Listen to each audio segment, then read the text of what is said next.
Terima kasih Anda masih di Economic Challenges. Pak Franky, malam ini kita tidak ingin sebetulnya menakut-nakuti, tapi adik-adik saya ini dari Bina Nusantara pasti berharap perekonomian kita membaik. Karena kalau tidak membaik, mereka akan kesulitan mendapatkan pekerjaan. Yang jadi persoalan tadi Pak Bambang mengatakan bahwa harapan pada investasi itu begitu tinggi. Apa yang sebetulnya masih menjadi catatan para investor untuk berinvestasi di Indonesia? Yang pertama dari perjalanan ini real ya, jadi artinya saya ke 4 negara fokus ya, seperti Cina, Jepang, Korea dan Taiwan. Catatan itu ada 3 yang terkait dengan Indonesia. Yang pertama itu adalah kepastian hukum, ya, jaminan keamanan dan ketenaga kerjaan. 3 itu. Tidak satu pun mereka bertanya tentang pajak, tidak satu pun. Dan kalau kita lihat dari rasio investasi Jepang, Korea dan Taiwan, Jepang itu 6,5, artinya 10 investor Jepang yang masuk di Indonesia, 6,5 itu merealisasikan. Korea 7, Taiwan itu 3,5, Cina yang memang rendah masih 1, dan itu PR kita semua. Nah, artinya harapan itu masih besar. Kalau kita lihat dari triwulan 1 itu mencapai rekrut penambahan kesempatan kerja itu 360.000. Itu naik 20% dibanding triwulan 1 2014. Artinya seperti yang tadi saya gambarkan bahwa industri pengolahan ini trennya positif, khususnya di triwulan 1. Dan kita masih mentargetkan kira-kira sekitar 2 juta dalam 1 tahun. Artinya masih ada peluang lagi kalau kita bekerja keras khususnya untuk industri padat karya. Dibandingkan dengan negara-negara ASEAN, apakah kita memang jauh lebih menarik? Jadi dari Asia Business Outlook Survey, ya, 2014 dan 2015 menempatkan kita nomor 2 setelah Cina, ya, untuk Asia Pasifik. Jadi kita masih lebih tinggi dibanding India, Malaysia, Singapura dan Thailand. Dan itu terbukti dengan perjalanan kami misalnya ke Cina dan Jepang, juga Taiwan, ya, itu mereka antusias, ya.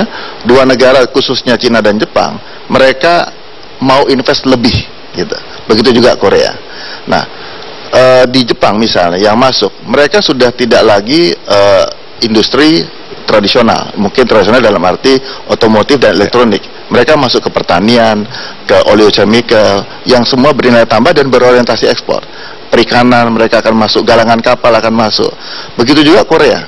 Nah, tentu ini merupakan satu potensi besar untuk kita. Tinggal bagaimana kami di BKPM memfasilitasi dari sejak mereka di negaranya sampai realisasi di sini. Mbak Desti, bagaimana mengelola supaya peningkatan penambahan pajak kita dari 900 triliun menjadi 1.300 di tahun 2015 itu tidak menjadi momok yang menakutkan?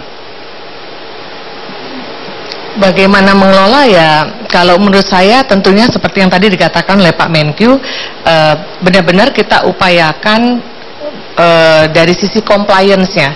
Karena saya merasa saya alhamdulillah pembayar pajak yang baik gitu ya. Dan buat saya sendiri, kadang saya merasa aduh kenapa sih harus kurang bayar nih. Jadi kan kita harus tambah bayar. Tapi kalau manfaat ini benar-benar kita rasakan bahwa ini dipakai untuk memang kepentingan publik, dengan senang hati pasti kita akan membayar pajak tersebut. Nah, jadi menurut saya adalah memperbaiki compliance dari para pembayar pajak itu juga harus dibuktikan dengan bagaimana memanfaatkan dana tersebut untuk memang yang hasilnya nanti bisa kita rasakan bersama-sama.